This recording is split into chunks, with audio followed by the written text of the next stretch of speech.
بسم الله الرحمن الرحيم. الحمد لله على إحسانه والشكر له على توفيقه وامتنانه، وأشهد أن لا إله إلا الله تعظيما لشأنه، وأشهد أن محمدا عبده ورسوله الداعي إلى رضوانه صلوات الله وسلامه عليه وعلى آله وصحبه وسلم أجمعين. جاء في الصحيحين عن أبي هريرة رضي الله عنه أنه قال: قال رسول الله صلى الله عليه وسلم: قال الله تعالى: كل عمل ابن آدم له إلا الصوم فإنه لي وأنا أجزي به. فكل عمل ابن آدم مضاعف، الحسنة بعشر أمثالها إلى 700 ضعف، فهذا من فضل الله جل في علاه. إلا الصيام الله سبحانه وتعالى انفرد بعلم مقدار ثوابه وتضعيف حسناته، هذا من كرم الله جل في علاه، وهذا مزية لهذا العمل المبارك وهو الصيام.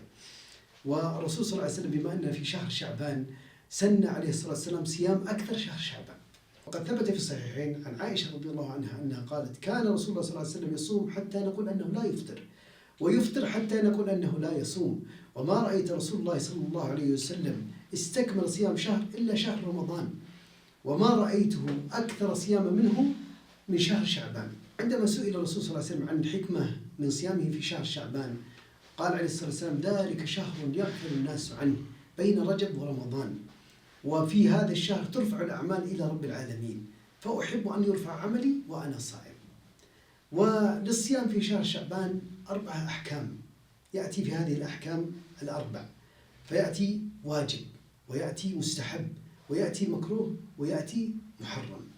فأما الواجب فمن كان عليه قضاء سواء رجل أو امرأة، كما جاء عن عائشة رضي الله عنها قالت: كان يكون علي الصيام من رمضان فلا أقضيه إلا في شعبان، فهذا واجب.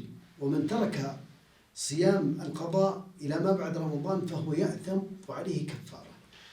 ثم المستحب الذي ورد عن الرسول صلى الله عليه وسلم أنه كان يصوم، خاصة من بدأ من بداية شهر شعبان، أنه يبدأ يصوم يوم ويترك يوم، أو يصوم الاثنين والخميس، أو يصوم متتابعة إلى أن ينتهي شهر شعبان، إلى قبل شهر شعبان. وأما المكروه فهو صيام من بعد منتصف شعبان، فقد روي في الحديث: إذا انتصف شعبان فلا تصوموا، فهذا مكروه.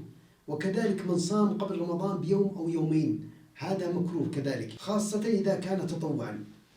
وأما ما يحرم في شهر شعبان فهو صيام 15 من شعبان، يوم 15 من شعبان، فهذا حرام يحرم الصيام فيه لأنه بدعة. وكذلك الصيام قبل رمضان بيوم أو يومين إذا اعتقد أنها من رمضان، فبعضهم يصوم احتياطا يقول ما أدري متى يدخل الشهر، فهذا حرام. والحكمة من الصيام في شهر شعبان: أولا تهيئة النفس والبدن على استقبال شهر رمضان الكريم، وهي كالنافلة مع الفريضة. الحكمة من صيام شهر شعبان: أولا تهيئة النفس والبدن على استقبال شهر رمضان الكريم، وهو كالنافلة بالنسبة للفريضة. ثم تدريب القلب على الطاعة لاستقبال شهر رمضان. ثالثا اغتنام وقت الغفلة، فإن أجر العبادة في وقت الغفلة أعظم عند الله جل في علاه.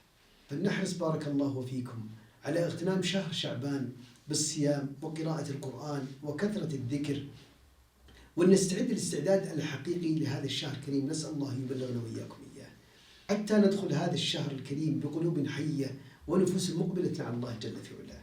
هذا والله أعلم وأعلى وأحكم، صلى الله على نبينا محمد وآله وصحبه وسلم أجمعين.